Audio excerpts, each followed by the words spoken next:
दोस्तों, अगर आप इस कहानी को अंत तक सुनते हैं तो आप आज से ही अपने समय को बर्बाद करना बंद कर देंगे। दोस्तों, आज की इस गौतम बुद्ध की शिक्षाप्रद कहानी से आपको बहुत कुछ सीखने के लिए मिलने वाला है, इसीलिए इस वीडियो को अंत तक जरूर देखें। दोस्तों, एक बार गौतम बुद्ध अपने भिक्षुओं के साथ एक वृक्ष के नीचे बैठकर विश्राम कर रहे थे। उस वृक्ष की छांव में बैठकर अपनी भिक्षुओं की जिज्ञासाओं को दूर कर रहे थे। वृक्ष के सभी भिक्षु एक एक करके उनसे प्रश्न पूछ रहे थे और गौतम बुद्ध उनके प्रश्नों के उत्तर दे रहे थे। उन भिक्षुओं में कुछ भिक्षु ऐसे भी थे जो कुछ टाइम पहले ही संघ से जुड़े हुए थे, जिसके कारण अभी उनके भीतर एक समझ पैदा नहीं हुई थी जो गौतम बुद्ध के प्रवचनों को समझ सके। गर्मियों का समय था, सूरज अपने चरम पर था और चारों तरफ धूप ही धूप थी, लेकिन उस वृक्ष के कारण बुद्ध और उनके सभी भिक्षु आराम से छांव में बैठे हुए थे। इतने में ही गौतम बुद्ध के एक भिक्षु की नजर एक बूढ़े व्यक्ति पर पड़ती है जो उस वृक्ष के पास से ही गुजर रहा था। वह भिक्षु उस बूढ़े व्यक्ति को अचानक से ही देखकर हंसने लगता है। उस बूढ़े व्यक्ति की उम्र बहुत ज्यादा थी, जिसके कारण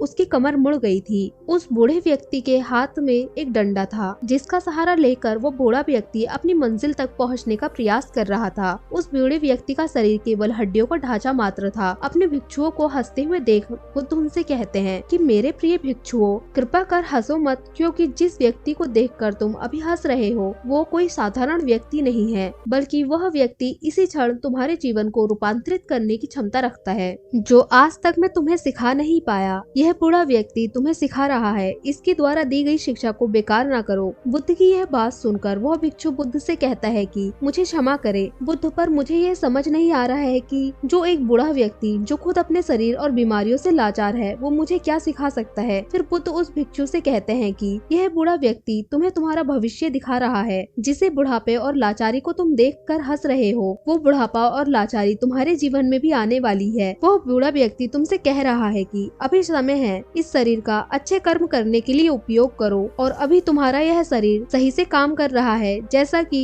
तुम्हारे हाथ, पैर, आँख, कान और ये सभी चीजें सही से काम कर रही हैं। क्या ये छोटी बात है और क्या तुम इसे मामूली सी बात समझ रहे हो? यह घटना कोई साधारण घटना नहीं थी जो अब भी तुम्हारे साथ घटी, और यह घटना तुम्हारे जीवन को बदलने की क्षमता रखती है। ठीक इसी तरह की घटना ने मेरे जीवन को बदला था, और इस तरह की घटना के कारण ही मैं आज बुद्ध हूँ। फिर यह भिक्षु बुद्ध से कहता है कि क्षमा करे, परंतु मेरे मन में ये विचार नहीं आया कि मैं यह बूढ़े व्यक्ति से कुछ सीख सकता हूँ। उसे देखकर केवल मुझे हंसी आ गई। तब बुद्ध उससे कहते हैं कि ऐसा इसलिए हुआ क्योंकि तुम्हें अपने भीतर कहीं न कहीं लगता है कि जिस स्थिति में आज वो बूढ़ा व्यक्ति है, तुम कभी भी उस स्थिति में नहीं जाओगे। जिस बुढ़ापे और लाचारी को देखकर तुम्हें आज हंसी आ गई, तुम्हें लगता है कि उसका सामना तुम्हें नहीं करना पड़ेगा, इसीलिए तुम उस बूढ़े व्यक्ति को देखकर हंस पाए। तुमने सच्चाई को नजरअंदाज कर दिया। अगर तुम सच्चाई को देख लेते तो चाहकर भी अपनी आंखों के आंसुओं को नहीं रोक पाते, परंतु तुमने सत्य को अनदेखा कर दिया और तुम बहुत बड़ी संभावना से चूक गए। बुद्ध की यह बात सुनकर भिक्षु बुद्ध से क्षमा मांगता है और यह निश्चय करता है कि वह अपने स्वास्थ्य का उपयोग अपने अहंकार को बढ़ाने के लिए नहीं, बल्कि सत्य को पाने के लिए करेगा। दोस्तों, हो सकता है कि आप बड़ी बड़ी समस्याओं में हो, या हो सकता है कि आप परेशानियों में हो, लेकिन फिर भी